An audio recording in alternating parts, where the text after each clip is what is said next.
más cordial bienvenida a un nuevo diálogo jurídico, a un nuevo diálogo del Centro de Estudios Jurídicos Carbonell. En esta ocasión, pues voy a tener el gusto, el placer, el privilegio realmente de platicar con el doctor Manuel Valadez, quien ha sido precursor de muchos cambios al proceso penal mexicano. Y cuando digo precursor, no estoy exagerando, estoy usando la palabra, creo yo que con precisión, porque desde su tarea jurisdiccional en el estado de Durango, pues en su momento, tiene ya un rato, ahorita nos lo va a platicar, le tocó encabezar los esfuerzos de la puesta en práctica de lo que hoy conocemos como el proceso penal acusatorio y oral. Manuel, qué gusto, te doy una muy cordial bienvenida a estos diálogos del Centro Carbonell. Muy buenas noches hasta Durango. Muchas gracias, estimado Miguel. Como siempre es un honor participar con el Centro de Estudios Jurídicos Carbonell y muy agradecido con la invitación, a la orden y a la expectativa de la charla.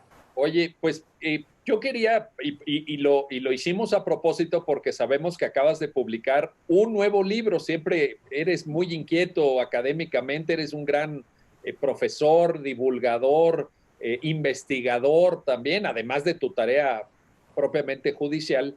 Acabas de publicar un grueso tomo, por ahí lo tenías, ¿verdad? A ver, bueno, Sí, sí, mira, Miguel, ahí está. este es.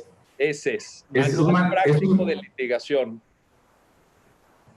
Editorial Flores, ¿verdad? sí, sí, así es. Buenísimo.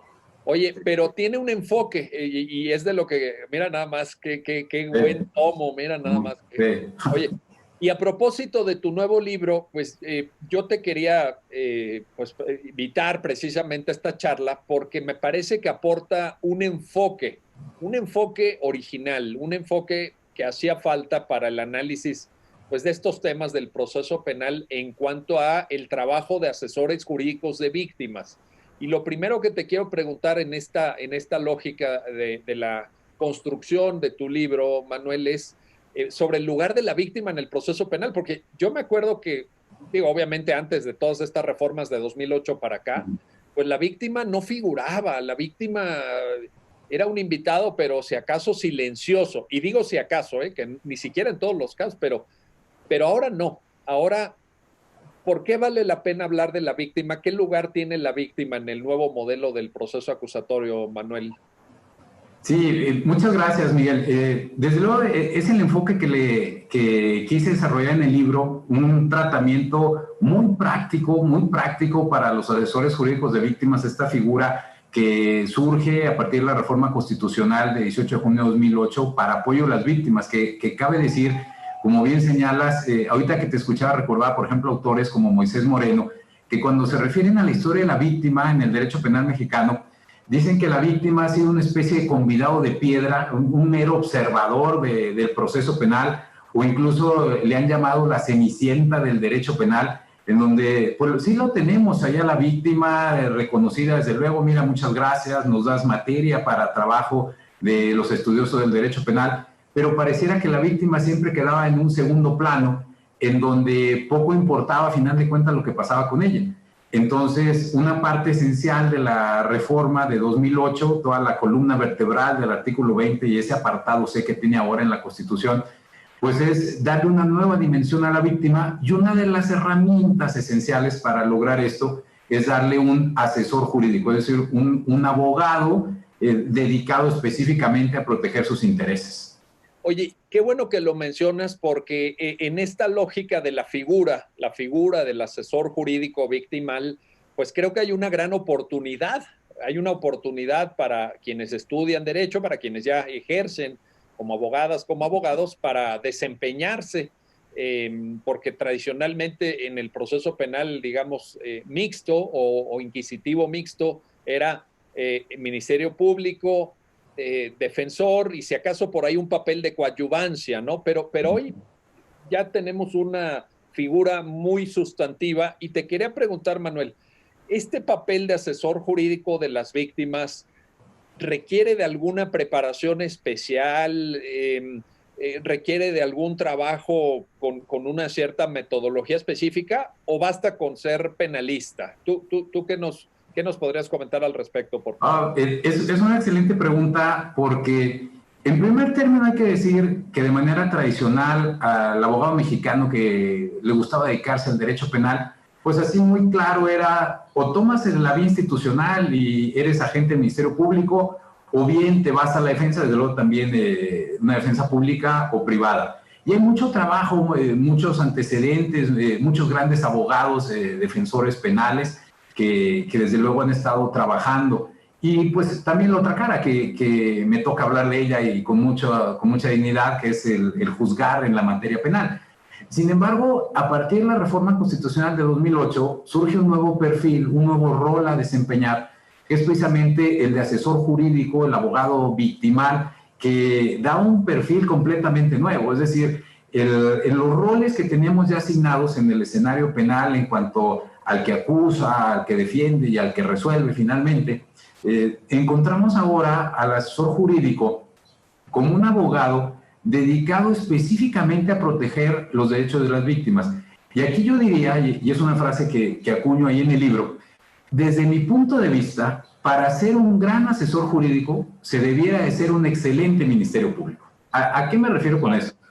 La función del asesor jurídico es vigilar los intereses de la víctima, lo cual lo va a llevar en muchas ocasiones a analizar la labor del Ministerio Público, a estar checando la calidad con la que trabaja en el día a día el Ministerio Público. Y pues vaya, incluso si partimos desde la norma, esto tiene asidero normativo, el artículo 169 en la fracción novena de la Ley General de Víctimas, que detalla parte de las funciones del asesor jurídico, dice en esa fracción novena que el asesor jurídico va a tener como una de sus funciones suplir las deficiencias del Ministerio Público. Así, con esas letras de suplir las deficiencias, como que se cambia el paradigma de órgano técnico, infalible, etcétera, del Ministerio Público. Y no, la propia ley dice, oye, el Ministerio Público puede fallar, puede tener deficiencias, y entonces hay que generar un abogado que proteja a las víctimas y que se dedique precisamente a estar revisando la calidad de esa investigación del Ministerio Público. Yo por eso afirmo que para ser un buen asesor jurídico debieras de ser un excelente Ministerio Público, porque solamente conociendo la labor del Ministerio Público a detalle puedes conocer sus errores y enmendar sus fallas. Por eso, ahorita cuando me comentaba acerca de si se ocupa un perfil para ser asesor jurídico, yo creo que sí. Y es un perfil incluso diferente a lo que teníamos acostumbrado en materia penal, porque de manera tradicional podríamos decir, bueno, a ver, la visión de un penalista integral, pues desde luego conocer derecho penal sustantivo, conocer derecho procesal penal, desde luego manejar el juicio de amparo. En la realidad que vivimos actualmente, pues tendría que complementarse con las jurisprudencias tanto nacionales como internacionales, de nuestra Corte como de la Corte Interamericana de Derechos Humanos, conocer desde luego de métodos de interpretación, etcétera. Pero yo siento que al asesor jurídico se le tiene que añadir un manejo muy particular del derecho de daños, del derecho relativo a reparación del daño, es decir, de este concepto que ha venido de manera disruptiva a entrar en nuestro país cuando empezamos a hablar de reparación integral de daño, de, por ejemplo, el daño moral, de los parámetros que tiene la Corte para determinar el daño moral, que en esto, la verdad, como no nos habíamos puesto a pensar mucho en las víctimas, pues no hay mucho tema sobre ello. La verdad es que todavía en nuestro país, cuando hablamos de sentencias, hablamos de reparación del daño, muchas veces se cree que, por ejemplo, en un caso de violación, y se habla de reparación del daño, a la víctima se le dice solamente, a ver, vamos a ver, ¿cuántas terapias ocupas para atenderte psicológicamente, para rehabilitarte? 10 terapias, perfecto, valen 300 pesos, aquí está tu indemnización, tu reparación del daño de 3,000 pesos. Pues claro que eso es muy lejano a una reparación integral. Entonces, un asesor jurídico, además del conocimiento tradicional de la dogmática penal, del derecho procesal penal, para poder interactuar entre las partes, debe dominar lo relativo a la reparación del daño, la cual incluso lo puede llevar con la conformación que tenemos del sistema de enjuiciamiento penal actual, no solamente al ámbito penal, sino al civil, para reclamar esa reparación del daño, que es un tema que yo creo que todavía en el aquí y en el ahora está pendiente en varias aristas con la víctima, porque esos asesores jurídicos digamos que llegaron tarde a la reforma. Desde un inicio se dedicó mucho el mismo gobierno federal, las entidades, a capacitar a jueces, ministerios públicos, defensores, peritos, policías, pero no asesores jurídicos. Entonces, toda esa situación pues les ha puesto a enfrentar muchos retos, no solamente normativos, sino ya en la práctica forense, pero sí, desde luego, un asesor jurídico debiera dominar no solamente las herramientas tradicionales del penalista, sino dominar temas como reparación integral, daño moral, daño emergente, lucro cesante, todo este tema que es sumamente novedoso. Oye, fíjate que esto que dices es importantísimo y yo creo que hay un área ahí todavía por descubrir. Por eso coincido con tu afirmación tan atinada de que es muy novedoso, aunque desde luego cabría también recordar para quienes están viendo esta transmisión, Manuel, que el marco jurídico existe. Tú mismo citaste la Ley General de Víctimas, que me parece que es una ley, al menos en la letra, digo, la práctica puede ser diferente, pero en la letra es una ley de avanzada, es una ley que recoge una multiplicidad de criterios en cuanto a la concepción del daño, como los que acabas de citar, y también una robusta, digamos, una robusta protección de la víctima. En fin, creo que por una parte tenemos Ley General de Víctimas y luego lo que citaste, que también siempre hay que recordarlo y me alegra escucharte, Manuel, es la propia influencia que ha tenido la jurisprudencia de la Corte Interamericana de Derechos Humanos, que es ahí donde se acuña el tema de la reparación integral, la reparatio in integrum, como se suele llamar, que luego ha sido recogida ya por nuestros criterios jurisprudenciales internos. Así que me parece que allá hay una gran oportunidad y este llamado que haces, yo así lo interpreto, interpreto que estás haciendo un llamado a las abogadas, a los abogados de México para que se interesen desde el punto de vista de la asesoría jurídica de víctimas en esta nueva óptica del derecho de daños. Es buenísimo, es importantísimo. Ahora, ponías lo decías de manera hipotética, pero déjame a mí y me hago cargo, yo soy el responsable de esto que voy a afirmar. Hay muchas deficiencias en el trabajo de los ministerios públicos, nos guste o no. Yo sé que tú desde tu tarea judicial, pues evidentemente lo planteas con gran diplomacia, con gran serenidad, pero yo sí afirmo, no hemos sabido profesionalizar la tarea ministerial, no hemos sabido dotar de herramientas a quienes están en las instituciones de procuración de justicia, en las fiscalías, y hay muchas deficiencias. En este sentido, Manuel, te pregunto, ¿verías la tarea del asesor jurídico victimal como una tarea complementaria a la del MP? ¿Es una tarea de complemento, es una tarea de competencia, es una tarea de adicionar todo aquello que el MP no puede recabar por una razón u otra? ¿Cómo concebir en el juego de las partes dentro del proceso penal la tarea específica del asesor jurídico, Manuel? Sí, bueno, yo creo desde luego podría coincidir con ese tema del perfil que tenemos actualmente de los agentes del Ministerio Público, en donde muchas veces considero que se fijan en una cuestión de estadística, siguen dependiendo de las estadísticas, de cuántas sentencias condenatorias, cuántas personas en prisión preventiva, cuántos autos de vinculación a proceso, y dejan de lado temas como la víctima y la reparación del daño. Pongo un ejemplo, si hiciéramos un estudio a nivel nacional de un tema muy sensible como son los procedimientos abreviados, viendo en el país en cuántos de ellos realmente se garantiza la reparación del daño, nos llevaríamos una gran sorpresa, porque en muchos de ellos se dejan de lado. Es entendible porque el Ministerio Público tiene sus miras muy fijas en la investigación, en acreditar un delito y la responsabilidad. Ahora, ¿qué papel juega el asesor jurídico de víctimas? Yo creo que necesariamente es un coadyuvante de la investigación del Ministerio Público, que si es un buen asesor jurídico, desde luego debe tener claro que la responsabilidad es del Ministerio Público de investigar, pero el asesor jurídico no se puede dejar de lado. Es decir, un buen asesor jurídico tendría que hacer una investigación paralela a la del Ministerio Público, una investigación que le permita observar deficiencias en la investigación del Ministerio Público y desde luego entrar a subsanarlas.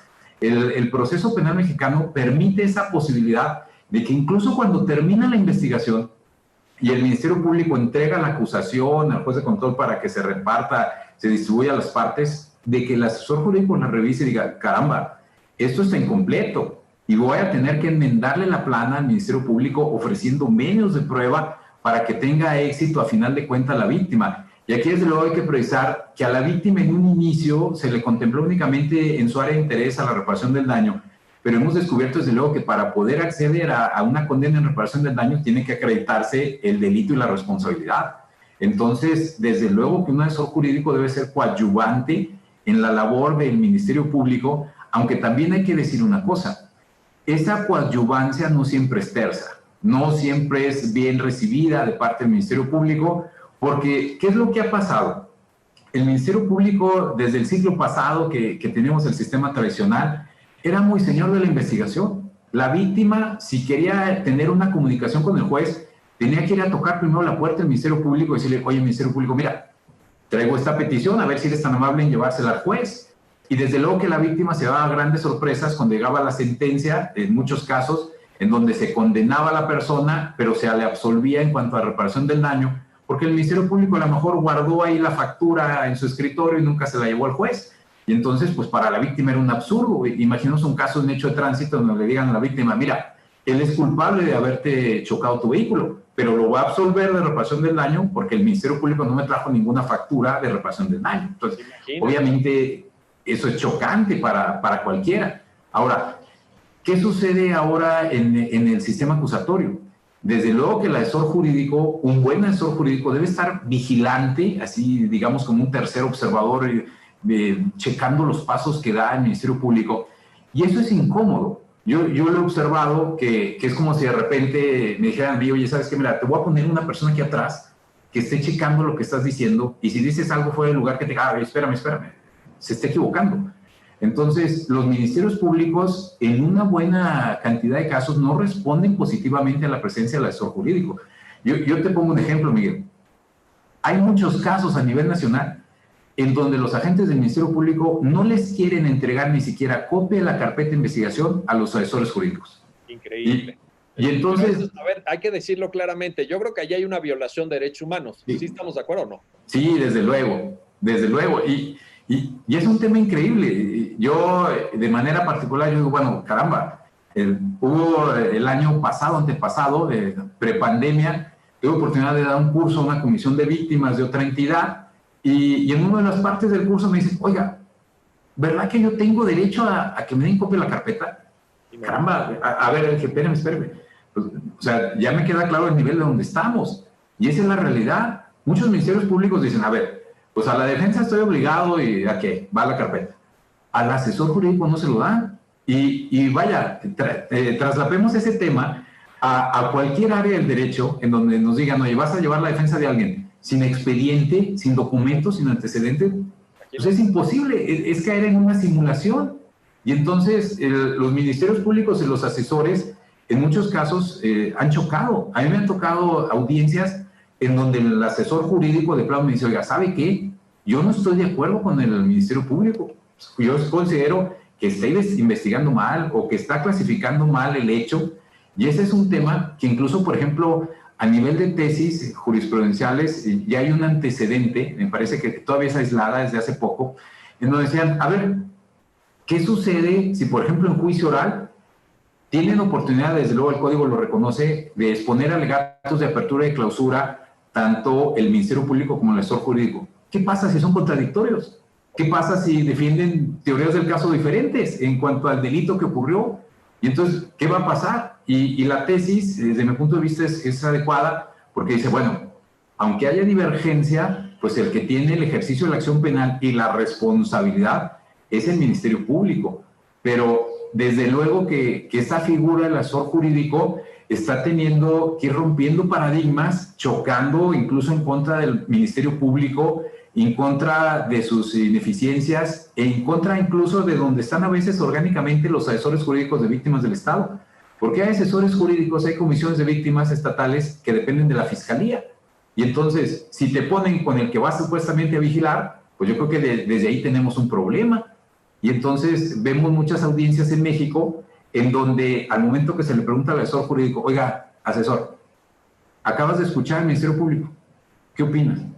Y simplemente dicen, me adhiero a lo que dijo el Ministerio Público, lo cual ha generado hasta chistes en la abogacía de que los asesores jurídicos en unos lados son en realidad diurex, porque nada más sirven para adherirse. Entonces, caramba, esa es la situación. Oye, ahora, en esta lógica que nos acabas de comentar, Manuel, si el asesor jurídico victimal constata omisiones en la tarea de investigar del MP, si constata incluso negligencias, a ver, lo digo con todas sus letras, ¿tiene a su alcance medios de impugnación? ¿Puede impugnar en esta? Porque lo que acabas de mencionar es muy cierto, puede haber divergencias al momento de la audiencia, puede haber diferentes aproximaciones a la teoría del caso, a la clasificación del hecho, en fin, pero ya a la hora de decir, a ver, aquí hay una diferencia clara y te voy a estar incluso impugnando, MP, te voy a impugnar. ¿Se puede, Manuel? Sí, es importante decirlo, Miguel, porque fíjate que el Código Nacional de Procedimientos Penales, en su artículo 258, permite que, por ejemplo, la víctima, el asesor jurídico, impugnen decisiones del Ministerio Público que pueden generar que una carpeta de investigación no llegue ante un juez. Por ejemplo, la facultad que ejerce el Ministerio Público, la facultad de abstenerse de investigar, que decrete el archivo temporal de la carpeta, que decrete el no ejercicio de la acción penal. Entonces, ese tipo de cuestiones las puede impugnar la víctima, dice el código que se le tiene que notificar por el Ministerio Público y tiene 10 días hábiles para impugnarla y acudir a juez de control, en donde le podrá decir, oye, juez de control, mira, en base a esto, esta consideración, pues yo estimo que si hay delito, que si hay una persona probable responsable, y el juez y los jueces de control estamos facultados para ordenarle al Ministerio Público que reaperture la investigación y en su caso, si lo considera, que llegue a judicializar. Incluso aquí es importante decir, jurisprudencialmente hay una línea argumentativa al respecto por parte de la primera sala en su máximo tribunal, en donde ha interpretado de ese 258, ahorita lo que planteabas, Miguel, de que la víctima puede impugnar omisiones y negligencias del Ministerio Público. Es decir, que la víctima no está en un vacío a partir de que presenta su denuncia o querella, sino que hay ocasiones en donde ve que las cosas no avanzan. Y esa es la realidad, por carga de trabajo, pongámosle los nombres que pueda darse a esto, pero si la víctima observa que no es atendida, que no se investiga nada, y aquí es importante incluso en este tema, ahorita que citábamos la Corte Interamericana de Derechos Humanos, hay un caso, el caso Alvarado Espinosa contra México del año pasado, en donde la Corte Interamericana habla acerca del derecho de las víctimas a una investigación eficaz, que va muy ligado al derecho a la verdad. Y la Corte tiene una parte muy interesante en donde equipara la investigación de los delitos a cuestiones de la malpraxis médica. ¿Por qué? Porque dice que la investigación de los delitos es una obligación de medios, no de resultados. En donde dice la Corte Interamericana, dice, bueno, desde luego que nadie puede asegurar el éxito de una investigación, pero lo que sí se puede seguir y va a aumentar probabilidades es que sigas protocolos establecidos, sigas pasos establecidos, de tal suerte que, como dirían los criminalísticas, en criminalística el tiempo que pasa es la verdad que huye. Quiere decir que si un ministerio público, desde luego no está obligado a encontrar al ladrón, pero sí está obligado a seguir los pasos, los protocolos establecidos para ello, porque es una obligación de medios, no de resultados. Entonces, en ese tenor, si la víctima ve y presenta su denuncia o querella y ve que pasa el tiempo y no se hace nada, que no se investiga nada, puede acudir ante un juez de control y de plano solicitar el que se actúe por parte del juez de control, se llame a cuentas al Ministerio Público y se le obliga a investigar. Se le obliga a investigar y aquí es importante incluso añadir un factor que es necesariamente interesante. Ha sucedido en el país con este tema de los ministerios públicos y que de repente se desconoce el contenido de la norma. Yo he sabido de casos en diversas entidades, los jueces tenemos luego comunicación en cuanto a temas, y he sabido de casos, por ejemplo, de víctimas de personas jurídicas, algún ciudadano que es víctima de algún hospital, de un restaurante, alguna grúa, en fin, de cualquier persona jurídica, que va y presenta su denuncia o querella ante el Ministerio Público y el Ministerio Público le dice, oye, espérame, pues si es una persona jurídica, las personas jurídicas no se les puede procesar penalmente, ¿qué te pasa? Pero oye, ¡Caramba! pero qué barbaridad, Sí. qué ignorancia. Y eso explica el por qué a nivel nacional no tenemos más casos de responsabilidad penal en las empresas, porque en los filtros, que son las áreas de atención a público, de inmediata atención de las fiscalías, llegan y dicen, a ver, ¿qué pasó? Esto. Ah, no, esto no es delito. Esto contra una persona jurídica yo no puedo actuar. No, vaya y atiéndalo en lo civil, o vaya a ver qué más hace. Entonces, obviamente que en la suma de estos factores, el hecho de que la víctima cuente con un asesor jurídico que sea eficaz, que conozca todos estos recursos, que no sea una asesoría jurídica aparente o simulada, que sea realmente eficaz, pues le va a permitir luchar desde un inicio y hacer valer sus derechos, desde luego que sí. Oye, y aquí traigo a colación otra de tus obras, otro de tus libros. Tú escribiste también sobre la responsabilidad penal de personas jurídicas en México. Esta novedad que trae consigo el Código Nacional de Procedimientos Penales, que ha generado un debate, también hay que decirlo. Se ha debatido y creo que se vale, ¿no? Se vale, obviamente, esta discusión. Tú has escrito sobre eso, pero yo creo que ya tiene que quedar claro. Vaya, estamos hablando de un código de 2014, ya son 7 años, ya cuando un MP de plano le dice a un denunciante, oiga, no, las personas jurídicas no pueden ser responsables penalmente, ah, caray, no, bueno, pues sí estamos medio mal, ¿verdad? Sí estamos medio mal. Y ahorita que citabas el caso Alvarado Espinosa, me acordé también, y tú lo conoces muy bien, de Campo Algodonero, de la propia Corte Interamericana, porque ahí en Campo Algodonero, la Corte es muy crítica con la actuación de la Fiscalía de Chihuahua en ese caso, y creo que de la lectura de la sentencia empata muy bien con esto que tú expones, porque hay criterios de lo que la propia Corte Interamericana llama la debida diligencia en la investigación, la debida diligencia, y es un llamado de atención. Y fíjate, esa sentencia viene de 2009, o sea, han pasado 12 años y seguimos teniendo los problemas que señalas. Caramba, qué lento vamos, ¿no? A veces se desespera uno, ¿verdad? Oye, déjame plantearte algo más. A ver, pensemos, Manuel, en el tema, por ejemplo, dando un paso hacia adelante, pensemos en el tema de medidas cautelares. Por ejemplo, el asesor jurídico victimal, te quiero plantear esto, Manuel. El asesor jurídico podría solicitar medidas como embargo de bienes, como por ejemplo temas digamos, intervención de cuentas bancarias para garantizar esa reparación del daño que tú mismo ya nos hiciste favor de comentar. ¿Tendría este nivel de incidencia el asesor jurídico en el desarrollo del proceso penal, Manuel? Fíjate que aprovecho la pregunta, la agradezco, porque es uno de los temas que yo, en cada foro que tengo oportunidad de hablar acerca de los derechos de las víctimas, me parece muy importante, muy importante.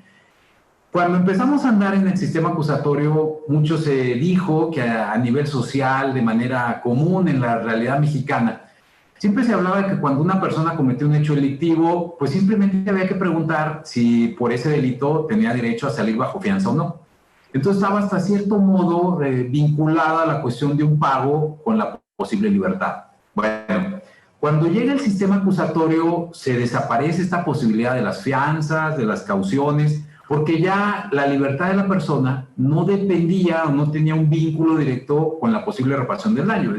Hay que decirlo que anteriormente, un ejemplo muy sencillo, alguna persona generaba un hecho de tránsito, los daños eran por 100,000 pesos, y al momento que se veía el tema relativo a la fianza y la caución, se decía, bueno, van los 100,000 pesos, que puede ser el monto total, más tanto por la caución. Perfecto. Obtenía su libertad. Y entonces, eso desde luego en aquel entonces se veía ya a los ojos del sistema acusatorio incorrecto, porque era tanto como que te cobraran antes de que pasara lo que tenía que pasar, de ver si eras encontrado culpable. Bueno, hay que hacer la precisión que en el sistema acusatorio hay de primer momento la impresión que la garantía o la reparación del daño a la víctima queda en el aire, es decir, que ya nada tiene que ver cuando hablamos de garantías económicas. Hay que hacer una precisión. Fíjate, Miguel, que si observamos a detalle el artículo 138 del Código Nacional de Procedimientos Penales, establece providencias precautorias que permiten, incluso antes de haber judicializado una causa, una carpeta de investigación, permiten que la víctima y el asesor jurídico, el Ministerio Público, acudan ante un juez de control y le expongan datos de prueba que permiten establecer que existe un daño a reparar, proveniente de un delito y que una determinada persona aparece como probable responsable de reparar ese daño. En base a eso, el Código Nacional permite el embargo de bienes o inmovilización de cuentas bancarias a la persona que aparece como probable responsable del pago. Y entonces aquí esto es muy importante porque puede darse el caso, desde luego, de manera independiente de las medidas cautelares, que haya esa providencia precautoria y exclusivamente, le dice el código, es para garantizar la reparación del daño a la víctima. Es decir, no tiene nada que ver con la libertad o no del imputado, con la presunción de inocencia, no. Va dedicada exclusivamente a garantizar la reparación del daño a la víctima. Y desde luego, habrá quien diga, bueno, pero es que no todos los imputados van a tener bienes para poder embargar o cuenta bancaria. Sí, me queda claro. Pero hay muchos casos de fraudes, de despojos, de hechos de tránsito, etcétera, violencia familiar, en donde el imputado sí tiene dinero para garantizar esa reparación del daño. Ahora, aquí lo importante y el consejo para los asesores jurídicos, pues es que hagan esa investigación de la radiografía patrimonial de la persona. Es decir, no solamente se vayan al hecho delictivo de la responsabilidad, sino vean qué posibilidades tiene de embargar bienes, inmovilizar cuentas bancarias. Yo te comento una cosa muy curiosa, Miguel. Yo creo que este es de los temas, al igual que el de las personas jurídicas, que está muy imbrincado, muy ligado entre derecho penal y civil. Y por lo mismo pareciera que los penalistas en algunas ocasiones rehuimos al derecho civil indebidamente. Y pues vaya, te doy yo el dato. En el tiempo que lleva el Código Nacional, entre preguntas con otros compañeros jueces de diversas entidades, he sabido únicamente de dos casos en donde se pide un embargo de bienes al imputado para garantizar la reparación del daño. Y es un artículo muy valioso porque le puede permitir a la víctima decir, bueno, perfecto, vamos al proceso penal, pero yo ya embargué un vehículo, embargué la cuenta bancaria, embargué la casa, etcétera, dependiendo cada situación. Y ahí ya hay una expectativa real, tangible, de que si se llega a una sentencia condenatoria, va a tener manera de cobrarse esa reparación del daño.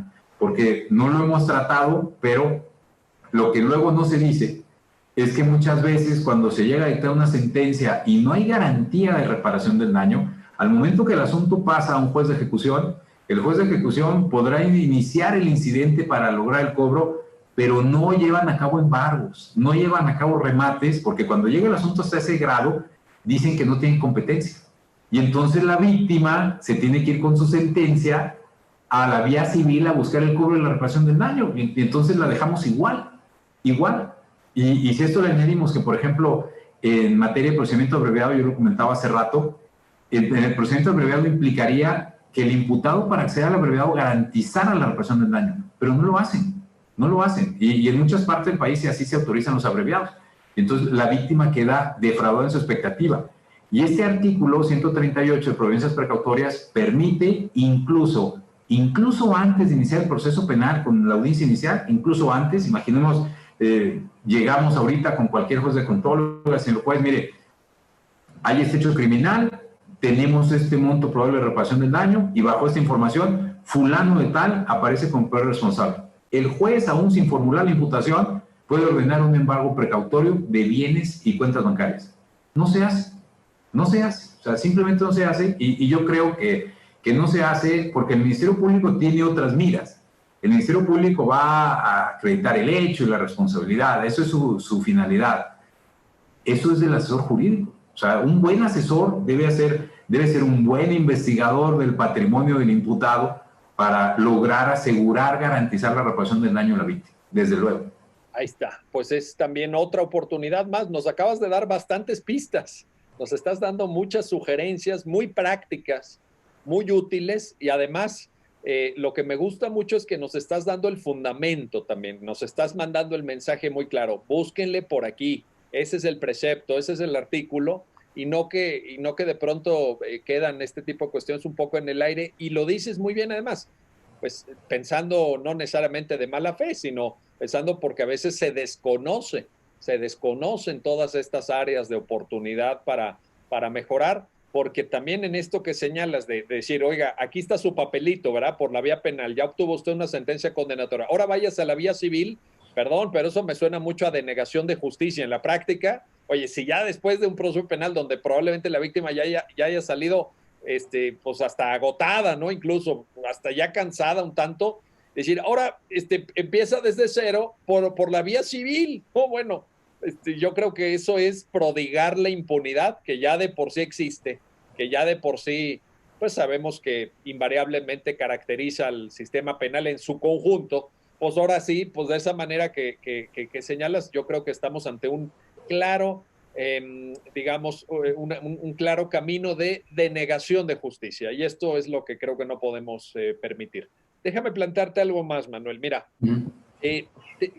¿crees que podría el asesor jurídico victimal lograr que un juez de control en aquellos casos en que fuera materialmente posible, seguramente no en todos, pero habría que distinguir cuándo sí y cuándo no, que ordene la restitución de las cosas al estado que tenían antes de la comisión del hecho que la ley señala como delito en perjuicio de la víctima? ¿Verías esa posibilidad? Insisto, sé que probablemente no, habría casos que sí, habría casos que, pero digamos, la posibilidad, Manuel, ¿existe? Sí, y fíjate, Miguel, que tocas otro de esos temas que están ahí en el código, que casi no lo utilizan las partes. O sea, los ministerios públicos, la verdad, no se ocupan mucho de este tema, y los asesores jurídicos van de poco a poco. Es el artículo, si mal no me falla, espero que no, es el artículo 111 del Código Nacional de Procedimientos Penales, y establece la posibilidad de que la víctima solicite el restablecimiento de las cosas al estado que guardaban antes del hecho delictivo. Desde luego en aquellos casos que es posible, ¿verdad? En que materialmente, obviamente un homicidio no sería materialmente posible, pero pongo un ejemplo muy clásico en esto. Imaginemos el delito de despojo. Una persona se duele que su vivienda fue invadida, que hay una persona residiendo en su interior, algún inmueble, algún terreno, etcétera. Va al Ministerio Público, presenta su querella por despojo, el Ministerio Público integra la carpeta de investigación, ve el asunto ante un juez, el juez de control vincula a proceso a la persona. Y aquí sucede un fenómeno muy curioso. Ese artículo 111 del Código Nacional de Procedimientos Penales permite que la víctima le solicite al juez de control cuando haya elementos de prueba suficientes, que el Código Nacional no define cuándo, pero desde mi punto de vista, viendo la estructura del código, debiese de ser cuando al menos hay una auto de vinculación a proceso, es decir, cuando un juez ya analizó la calidad de la investigación del Ministerio Público y dijo, ¿sabes qué? Sí hay un hecho delictivo de manera probable y una persona que también lo pudo haber cometido participado de su comisión. Yo siento que a partir de ahí el mismo Código Nacional lo permite. Y este 111 del Código Nacional dice que como una medida provisional se puede ordenar la restitución de ese bien a la víctima. Y entonces aquella víctima de despojo no tiene que esperarse todo el proceso para recuperar su propiedad.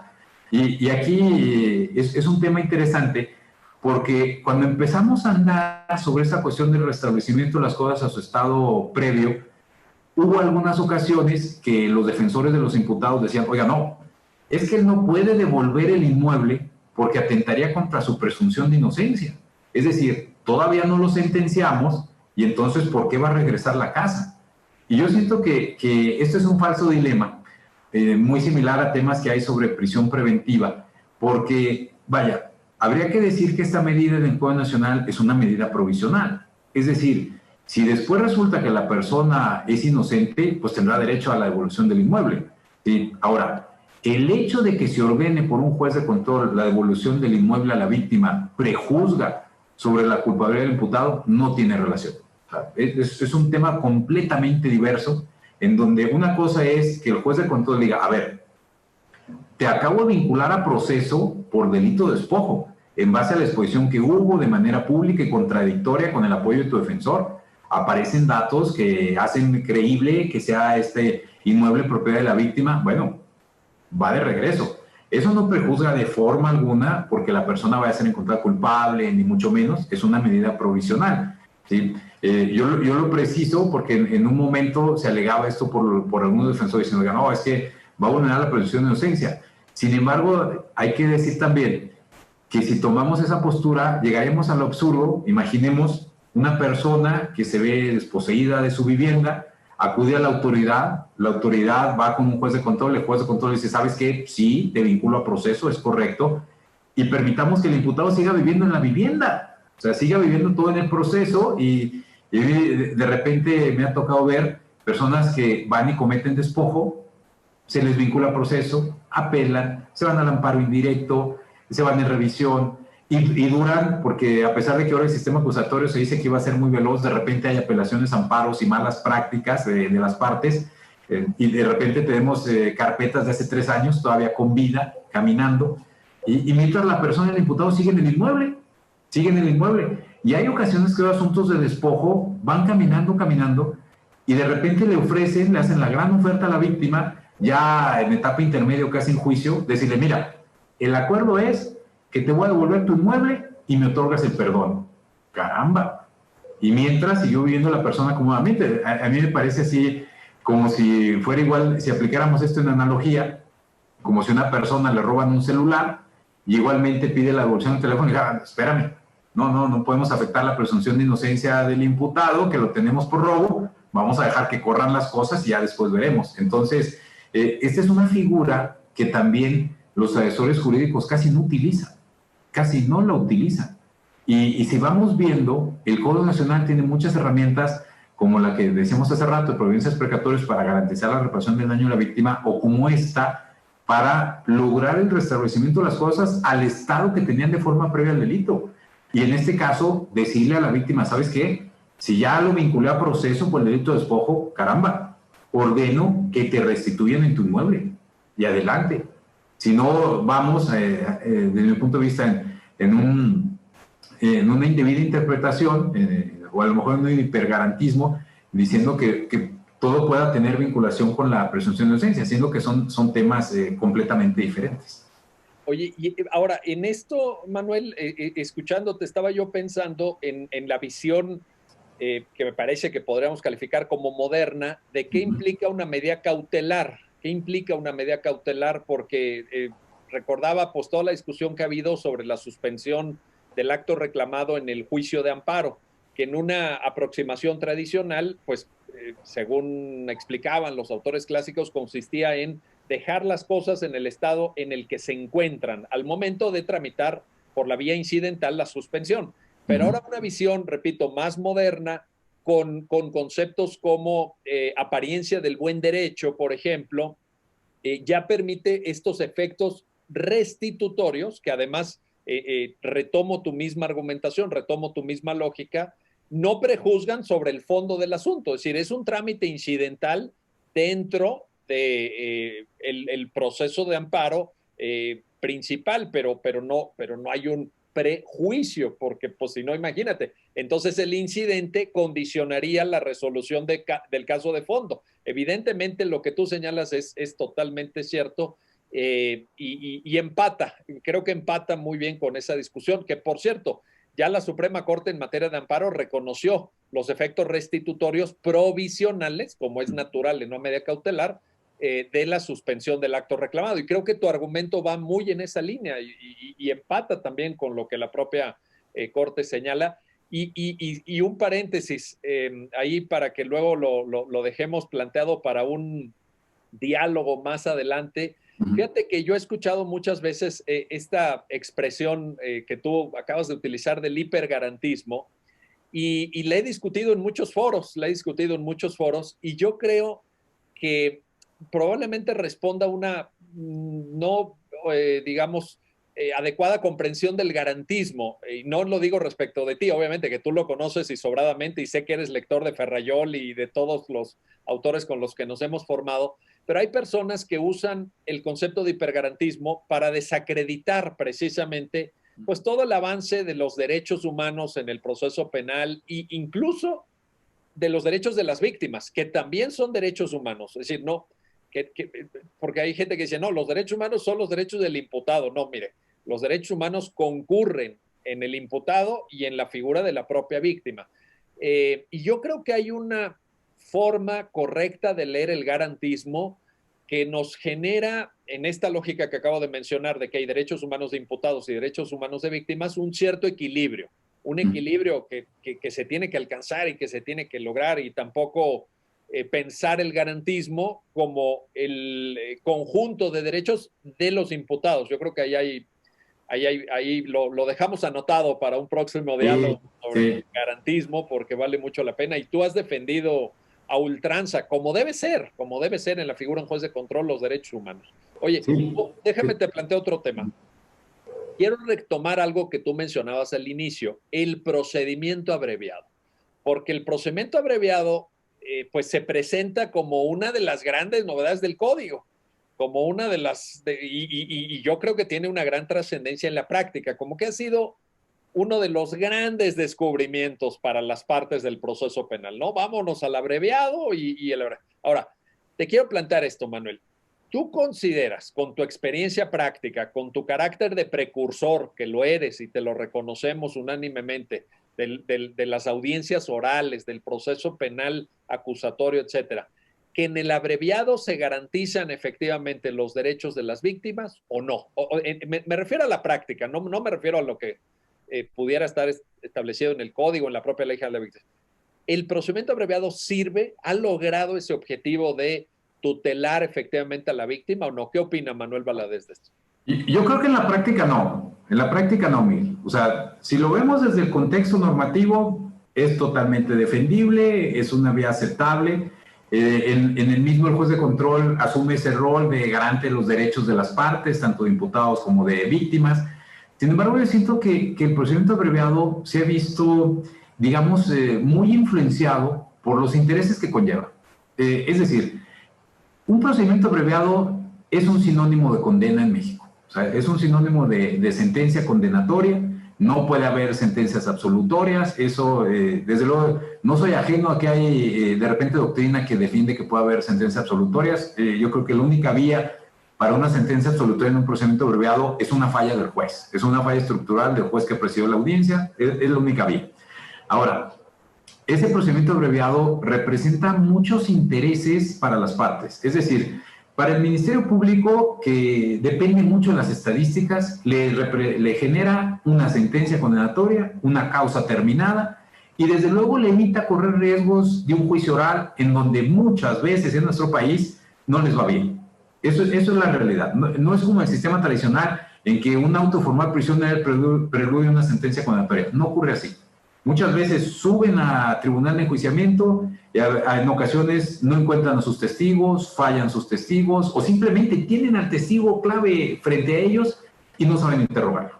Entonces, y ya no digamos de este tema que es terrorífico en el país, de saber incorporar documentos, evidencias, que también. Ahora, por eso les resulta atractivo el abreviado. Pero, por ejemplo, la defensa también muchas veces sabe que tiene un caso perdido, que es un asunto que si sube a juicio oral les va a ir muy mal, y entonces resulta muy confortable el decir, oye, pues mira, de la pena mínima vamos a negociar, el abreviado es una negociación, y si les va bien, pues pueden hacer una buena negociación.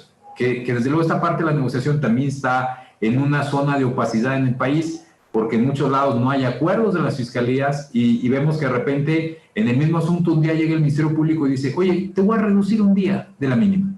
Y a la siguiente audiencia dice, te voy a reducir 4 años de pena. Caramba, ¿y qué fue lo que te movió para primero dar un día y luego dar 4 años? Bueno, pero luego vamos al órgano jurisdiccional, que también hay que decirlo, cerramos una causa. Se termina la causa y evitamos que siga consumiendo cargas laborales hacia juicio oral, con todo lo que conlleva. Bueno, pero ¿qué pasa con la víctima? Hay una interpretación en el país, si uno ve el Código Nacional, el 201, fracción segunda, y el 204, dicen que se puede oponer la víctima de manera fundada al abreviado. Y el 204 dice, va a ser fundada cuando no esté garantizada la reparación del daño. Y luego aquí vamos a los juegos que hacemos de repente con el derecho y con la norma, que muchas veces, pues, desde luego, el derecho raya en lo opinable, y lo vemos cada viernes con las tesis del Semanario Judicial de la Federación. Hay quien ha defendido que en un procedimiento abreviado, la reparación del daño, la garantía de reparación del daño a la víctima es la sentencia. Es su derecho, a su cambio de ser una mera expectativa de ser considerada como víctima a un derecho adquirido en sentencia como víctima que le va a permitir obtener su reparación del daño en ejecución de penas. Eso no es cierto. Y yo digo que no es cierto porque el 204 del Código Nacional es muy claro en decir que solamente cuando hay una oposición fundada no se debe autorizar el abreviado. Si fuera cierto eso de que la sentencia es la reparación del daño, pues siempre hay sentencia. Entonces no habría tema alguna de objeción. Pero sabemos que no es así. Sabemos que no es así. ¿Cómo debiese de ser? Pues para un abreviado tendría que garantizarse la reparación del daño en términos del código. Por ejemplo, el 173 habla de formas de garantía en temas de cautelares, que yo siento que sería aplicable. Garantía económica, fianza, hipoteca, fideicomiso. O sea, garantizar de cualquier manera a la víctima, que no solamente va a ser una cuestión premial al acusado, decir, oye, deme mi disminución de pena, gracias, sino que se le va a garantizar a la víctima. Incluso, por ejemplo, códigos procesales previos al nacional, como el de Guanajuato, iba más allá. En Guanajuato decían, a ver, ¿tú quieres abreviado? Paga la reparación del daño. Oye, no ni siquiera garantiza, paga. Y si el acusado decía, oye, pero pues yo no tengo para pagar la reparación del daño, pues entonces no tienes acceso al abreviado. No es una cuestión premial o simplemente decir, oye, yo voy al abreviado, por más benéfico que resulte para todos. Porque, ¿qué es lo que pasa a final de cuentas? Y hoy me hablaba precisamente un Ministerio Público de Saltillo. Bueno, voy a cambiar el ejemplo, que ya dije que era de Saltillo. De repente me han comentado, oiga, es que me opuse y el juez autorizó el abreviado de todos modos, sin garantía. ¿Y qué va a pasar? No, pues va a pasar un problema para la víctima, porque el acusado, el sentenciado se ve con una reducción de pena, todo el mundo cerró su causa, y a la víctima le va a decir, mira, ten tu sentencia, pasaste de una mera expectativa de derecho a un derecho adquirido, buena suerte. Nos vemos en ejecución de penas. Va a ir a ejecución de penas y en ejecución de penas le van a decir, bueno, vamos a hacer líquida esa cantidad, si no está determinada, a veces hay sentencias genéricas que lo permite el Código Nacional. Se determina el monto, van a tratar de cobrarle al sentenciado y al momento en que lleguen al punto de ya querer embargar o rematar cualquier bien, el juez de ejecución les va a decir, oye, esto escapa a mis facultades. Buena suerte. Toma otra vez tu sentencia y ve caminando a la vía ejecutiva civil. Adiós. Y entonces, caramba, o sea, volvemos a ese tema de que justicia tardía es justicia denegada. O sea, en realidad, pues no se le repara el daño a la víctima. Eso es la realidad. Y lo lamentable es que en nuestro país, prácticamente la gran mayoría de las causas penales se terminan a través de un procedimiento abreviado. Desde luego hay reparatorios, hay suspensiones condicionales del proceso, hay juicios orales. Pero los juicios orales en México hay un promedio menor al 2% de las causas. Entonces, en realidad, todos o la gran mayoría son abreviados. Y sería un ejercicio muy interesante de ver en el país realmente a cuántas víctimas se le está garantizando reparación del daño a los abreviados. Pues nos daría una radiografía probablemente muy crítica de este funcionamiento no necesariamente adecuado, pero que, como muy bien explicas, responde a un conjunto de intereses, ya lo acabas tú mismo de detallar, y que en el fondo a mí me parece que también confluyen estos intereses con una visión muy productivista o muy estadística en lo que implica la procuración y la administración de justicia. Esto ha sido criticado en muchos países digamos, obviamente nadie quiere el rezago y nadie quiere que se queden ahí eternamente las causas, pero también responder a una mera estadística, decir, mira, yo saqué tantos asuntos este año y oye, pero ¿cómo lo sacaste? ¿O qué calidad de justicia diste? No, eso ya no, ya tampoco se pongan tan exquisitos, ¿verdad? Cuando yo creo que el Estado constitucional de derecho debe responder a eso, debe responder a la tutela efectiva, lo ha dicho mucho la Corte Interamericana también. En fin, oye, vamos terminando, Manuel, nos aproximamos al final de esta importante conversación y para mí muy, muy aleccionadora. Y la última pregunta que te quiero hacer es esta. Tú eres juez de control allá en tu estado y esto te requiere un conjunto de actividades de cargas profesionales, etcétera, pero te das tiempo de escribir.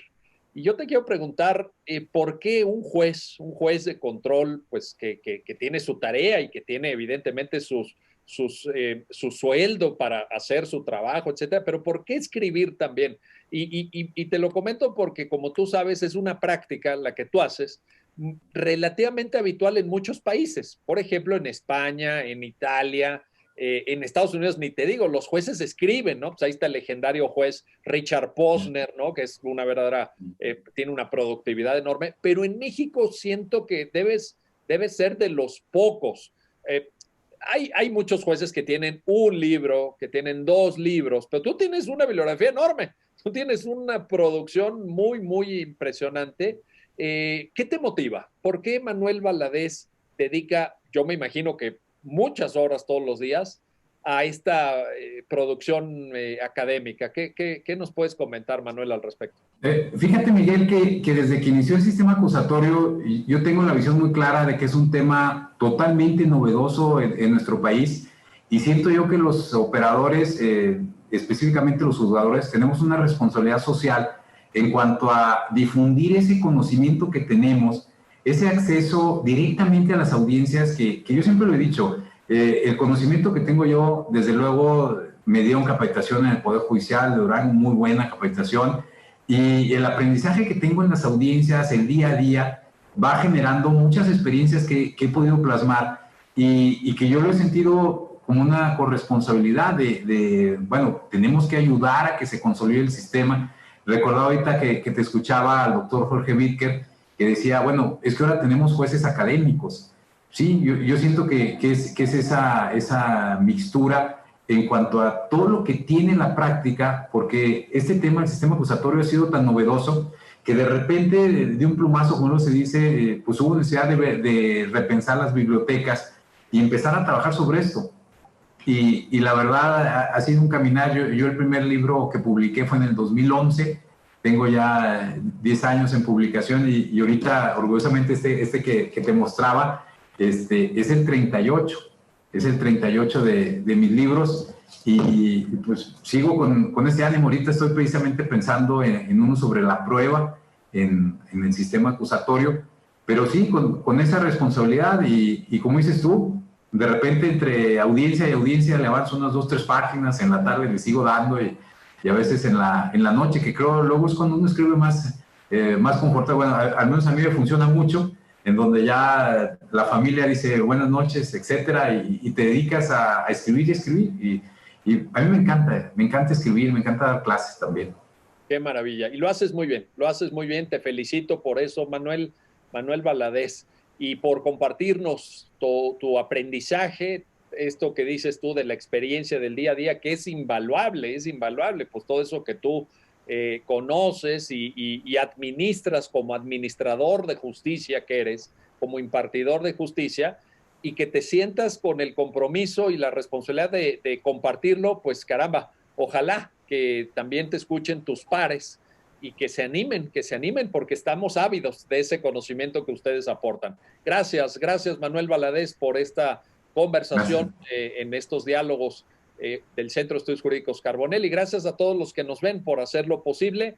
Nos vemos pronto para seguir pensando la actualidad del derecho en México. Gracias, hasta pronto.